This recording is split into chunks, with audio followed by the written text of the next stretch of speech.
C'est un procès très attendu et inédit qui va s'ouvrir dans quelques jours, celui des attentats du 13 novembre 2015 à Paris et Saint-Denis qui ont fait 130 morts, des centaines de blessés, le plus grand nombre de victimes que la France a connu sur son sol depuis la fin de la Seconde Guerre mondiale.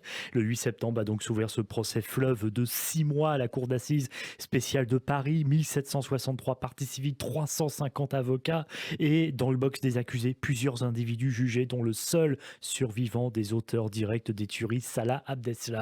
Pour en parler avec nous, notre invité ce matin est Georges Fenech, ancien juge d'instruction qui a présidé la commission d'enquête parlementaire consacrée aux attentats du 13 novembre 2015 et auteur de Bataclan, Stade de France, le procès aux éditions du Rocher, un ouvrage qui vient de paraître. Georges Fenech, bonjour. Bonjour. Vous êtes aussi consultant pour la chaîne CNews. Merci d'être avec nous en direct ce matin sur Radio J. Dans votre ouvrage, vous nous faites donc revivre minute par minute ce qui s'est passé le 13 novembre 2015 au Stade de France, sur les terrasses à Paris et aussi le Bataclan. On revit aussi les interventions de la police, des secours sur les lieux des attentats, les témoignages des survivants qui ont parlé devant la commission d'enquête parlementaire que vous avez présidée sont glaçants. Qu'est-ce qui vous a marqué le plus dans ces récits que vous retranscrivez dans cet ouvrage, Georges Oui, Fenech? il y a eu des moments évidemment forts, plusieurs moments forts pendant la commission d'enquête parlementaire. D'abord, je voudrais saluer moi le travail qui a été fait par les juges d'instruction, au nombre de 5, qui pendant 5 ans ont fait vraiment avec une très très grande précision et détermination la vérité sur tout ce qui s'est passé, d'où l'importance de ce procès. Et la commission d'enquête qui, elle, de son côté, a recherché pourquoi et comment tous ces individus ont pu échapper à nos radars et circuler assez librement en Europe jusqu'à venir en Belgique et en France et à Paris et commettre leurs attentats. Il fallait effectivement que la représentation nationale se penche sur ces questions. Les moments forts, il y en a eu plusieurs. Celui qui m'a le plus marqué, sans aucun doute, c'est l'intervention héroïque du commissaire X et de son chauffeur, qui, arrivant précipitamment devant le Bataclan et voyant ce qui est en train de se passer, entendant les tirs à l'intérieur de cet établissement, ont enfreint le protocole.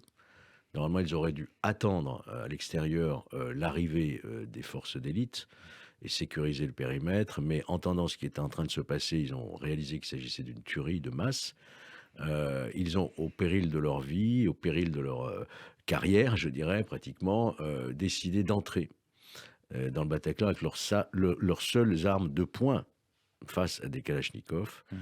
Et le commissaire X et son chauffeur, policier également, se connaissent bien, ils s'entraînent ensemble, ils sont amis, ils ont éteint leur radio, ils ont vu en rentrant un spectacle évidemment hallucinant, mais un silence total et une lumière aveuglante, parce que dans la régie, au moment des premiers tirs, on a allumé tous les projecteurs, et ils ont vu sur scène l'un des assaillants, Sami Amimour, qui sera identifié, ordonnant à un témoin, un spectateur, de venir s'agenouiller. Là, ils ont compris qu'il allait être exécuté.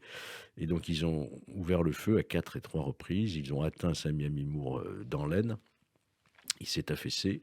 Et au moment où il s'affaisse, il réussit quand même à actionner son gilet explosif.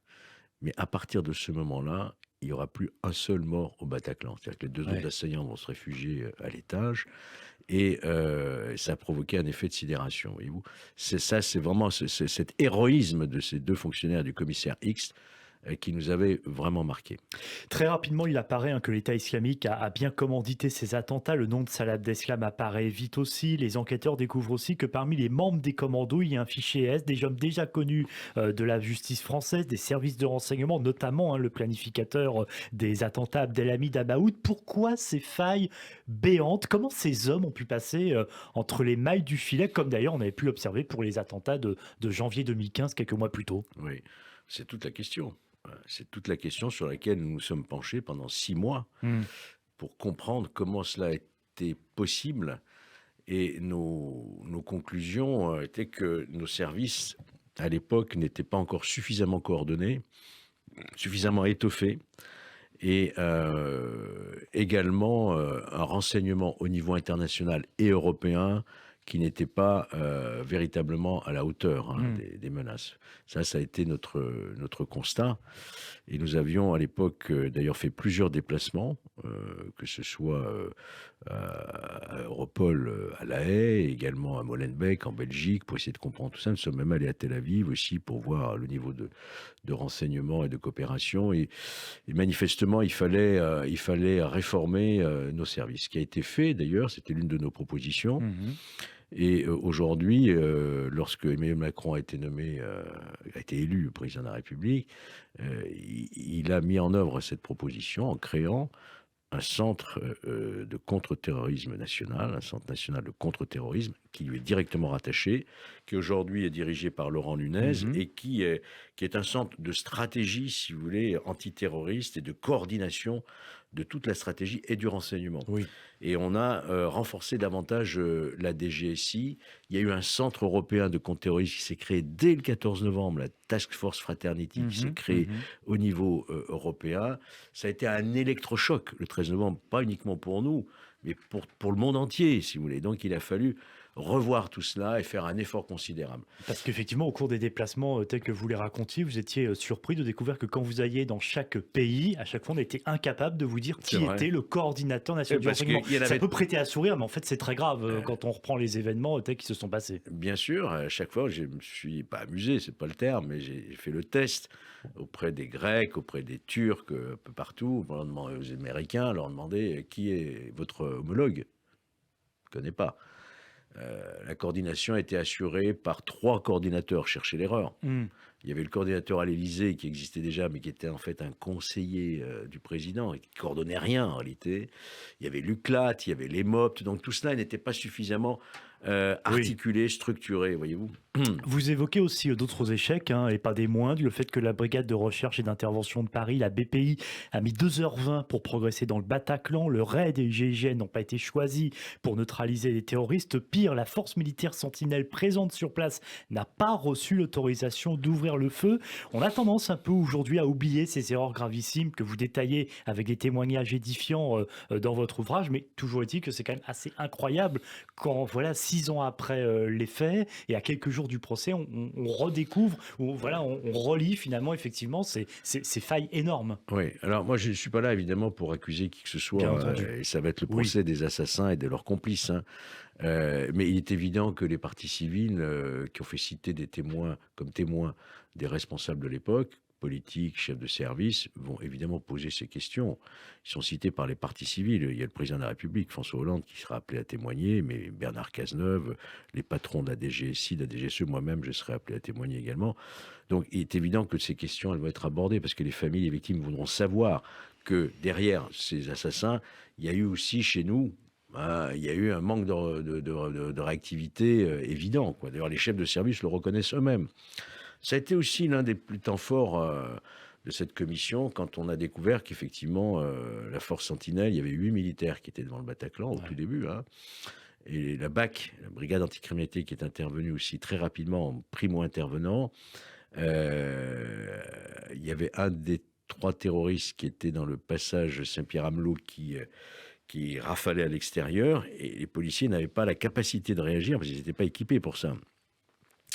Ils ont demandé à la force Sentinelle d'intervenir. La force Sentinelle, elle était en armes, hein. Et le poste de commandement de la préfecture de police de Paris a répondu textuellement négatif. Les militaires n'engagent pas le feu sur le territoire national, nous ne sommes pas en guerre. Donc les policiers, évidemment, étaient désemparés à ce moment-là. Ils ont demandé aux militaires de leur prêter leur FAMAS, qu'ils ont refusé, et c'est normal. Le militaire ne se défausse jamais de son arme. Donc ça, c'est un point qu'il nous a fallu éclaircir. Pourquoi la force Sentinelle n'a pas eu l'autorisation d'engager le feu. Et ça sera probablement l'une des questions qui sera posée aussi pendant le procès. Oui, il n'y aura pas que les D'ailleurs, là-dessus, assassins et leurs complices qui seront jugés. Oui. On a fait des propositions. Oui. Et depuis, d'ailleurs, ça s'est réorganisé. Et la force Sentinelle, souvenez-vous, à Marseille, au Louvre, a ouvert le feu. Tout à fait. Voyez-vous, donc si C'est vous la voulez, force on Sentinelle, n'était pas oui. prêt. Car le 13 novembre était inimaginable. Qui pouvait imaginer un Bataclan avant le 13 novembre? Et donc nous avions des schémas qui remontait aux années 80, où il fallait réagir contre le GIA, contre la Oui, Salah. oui, oui. C'était des mouvements Pourtant, il y a quand même eu l'affaire Mera quand même en 2012. C'est-à-dire que vous parliez du GIA, c'était plus les bonbonnes dans une poubelle. Il y avait quand même eu Mohamed Merah, il y avait quand même eu des alertes. Il y a eu le 7 janvier 2015. Et il y a eu Ben l'hypercachère oui, et donc, Charlie Hebdo. en quelques mois, on Pourquoi a... avoir perdu autant de temps? Mais ce qu'il faut savoir, c'est que les schémas avaient été en train d'être revus. Et le jour même du 13 novembre, il y avait un entraînement avec le nouveau schéma qui avait lieu. Mais bon, il a fallu ces quelques 9 mois, on a perdu un peu de temps de notre point de vue pour revoir tous nos schémas d'intervention, quoi. Autre fiasco sur lequel vous revenez, il est important aussi dans votre ouvrage, le procès Bataclan-Paris, Stade de France, Georges Fenech. C'est justement le Bataclan qui faisait l'objet de menaces depuis plusieurs années en raison des liens entre son ex-propriétaire et la communauté juive. La salle n'était pas protégée, donc ça aurait pu être un attentat évité, le Bataclan aussi pour cette raison? C'est facile, hein, comme on dit, de réécrire l'histoire. Oui, c'est sûr. Mais ce qui est certain, le constat que l'on a fait, c'est que le Bataclan était déjà visé dans une procédure, dans un procès-verbal que nous sommes procurés de la DCRI de l'époque, la Direction centrale du renseignement intérieur, suite à l'attentat qui avait eu lieu au Caire, où une jeune Française avait été victime, Cécile Vanier. Et là, on apprend qu'il y a un projet d'attentat contre le Bataclan par un certain Farouk Benabès. Et l'enquête, il y a une instruction qui est ouverte en 2009 qui aboutira à un non-lieu, faute d'éléments suffisamment caractérisés. Il y a un non-lieu. Mais c'est vrai que la justice n'informe pas les exploitants à l'époque du Bataclan qu'il y avait eu ce projet d'attentat. Alors moi, ils auraient dû être informés. Mais ce qui nous a le plus interpellés, c'est qu'en 2015, donc 6 ans plus tard, au mois de juin, le juge Marc Trévidic reçoit sur procès-verbal les déclarations d'un certain Reda Ham qui lui dit il va y avoir un attentat dans une salle de spectacle en France. Et Reda Ham est tout à fait crédible parce que tout ce qu'il a dit par ailleurs s'est trouvé vérifié. Et personne ne fait le rapprochement entre 2009, Bataclan visé, et 2015, salle de spectacle. Marc Trévidic n'était pas en fonction en 2009. Personne ne fait le rapprochement, quoi. Ça aussi, c'est un élément qui nous a interpellés. Vous dites dans votre ouvrage que la commission d'enquête parlementaire que vous avez présidée après les attentats a remis un rapport en 2016, 40 propositions de réforme, pour la plupart toutes mises en œuvre aujourd'hui. Vous avez cité la création du poste de coordinateur du renseignement français qui n'existait pas en 2015. Georges Fenech, la loi de lutte contre les séparatismes a définitivement été adoptée cet été, mais les attentats islamistes se poursuivent toujours sur notre sol. On a vu ces failles récemment, ces derniers jours, avec les 5 Afghans rapatriés sur le sol français, placés sur surveillance par les autorités en raison de leur proximité présumée avec les talibans. Que manque-t-il aujourd'hui pour éviter à nouveau un attentat? Que faut-il améliorer? Que faut-il créer? Il y a aujourd'hui une menace qui est élevée toujours. Elle est essentiellement endogène, par des individus sur notre sol, qui sont déjà présents sur notre sol. Des passages à l'acte, on le sait, on l'a vu, depuis 2015, il y a eu toute une série d'attentats. Mais on ne peut pas exclure, vous voyez ce qui se passe dans le monde, que ce soit en Libye, que ce soit au Mali, que ce soit en Afghanistan, au Pakistan et ailleurs, il y a des foyers d'agitation qui considèrent la France comme une cible. Et d'ailleurs, je rappelle que le 15 juillet dernier, Al-Qaïda a proféré des menaces très précises contre la France. Ça a été authentifié, leurs vidéos. Ils ont cité le président Macron, le ministre de l'Intérieur. Ils s'en prennent à la France. Pourquoi ? Parce que la France a fait adopter une loi sur les séparatismes, parce que le président de la République a rappelé au monde arabe que le droit de blasphémer chez nous était un droit, n'est-ce pas? Avec les caricatures, c'était une liberté d'expression, et ça a été très mal perçu par ces populations, disons, plutôt fondamentalistes, voyez-vous, qui peuvent verser dans la violence et la radicalisation. Qu'est-ce qui manque aujourd'hui? Je pense qu'on a beaucoup fait pour se structurer. Je crois qu'il faut encore davantage, sans aucun doute, augmenter les moyens, les efforts de nos services de renseignement qui puissent agir très en amont par rapport à un risque d'attentat dont le risque zéro n'existe pas. Oui, bien sûr. Que faut-il faire? Des effectifs, sans doute encore, toujours accentués sur la coordination et les rapports que nous devons entretenir avec nos alliés. Merci beaucoup, Georges Fenech, ancien juge d'instruction, auteur de Bataclan Paris, Stade de France, le procès aux éditions du Rocher, d'avoir été avec nous ce matin sur Radio G, également consultant pour la chaîne CNews. Un ouvrage très important pour revenir sur ces attentats et comprendre les enjeux de ce procès, dont bien sûr on reparlera sur cette antenne.